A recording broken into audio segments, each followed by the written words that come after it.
अस्सलाम वालेकुम। जब हम हाईवे पे चल रहे होते हैं और बहुत रश होता है, हमें तरह तरह की ब्लॉकेट मिलती हैं। अभी ये देखिए, जिस तरह ये आगे ट्रक जा रहा है, साइड में एक टैंकर जा रहा है। अभी इस गाड़ी को रास्ता है ही नहीं, कहाँ से निकले। ये टोयोटा रेस जा रही है जो मैरून कलर में, अभी ये बेचारा कहाँ से निकले। तो ये चल सो चल है, चल सो चल है। लेकिन इसमें हम गलती क्या करते हैं कि इस तरह आहिस्ता चल चल के ना हमारे अंदर जो है ना वो एक बाकायदा एक आग जल रही होती है। तो हमें कहीं से भी फिर रास्ता मिलता है, थोड़ा सा भी हम निकलने की कोशिश करते हैं और शार्प कटिंग करते हैं। अभी ये जिस तरह इसको थोड़ा सा रास्ता मिला है, अभी देखें कितना ख़तरनाक तरीके से ये निकला है।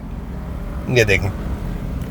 अभी मुझे बताएं कि ये वाला जो ट्रक है राइट साइड वाला, अगर ये थोड़ी सी स्पीड बढ़ा देता या जो अगला ट्रक है वो थोड़ी सी स्पीड कम कर देता तो ये तो इसने तो बचना ही नहीं था।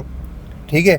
अभी यहाँ पे ना ये एक बड़ा एक इम्तिहान होता है एक ड्राइवर के लिए, सब्र और तहम्मुल का इम्तिहान होता है। किस तरह सब्र करते हैं, किस तरह गाड़ी को निकालने की कोशिश करते हैं। अभी ये देखें, यहाँ पे इसने कितना टाइम बचा लिया।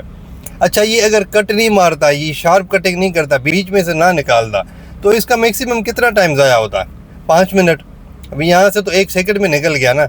लेकिन अगर ये ना निकलता, पीछे रह जाता, थोड़ा थोड़ा आहिस्ता आहिस्ता चलता, तो इसके ज़्यादा से ज़्यादा 5 मिनट ज़ाया होते या 2 मिनट ज़ाया होते, इससे ज़्यादा नहीं ज़ाया होते। ठीक है।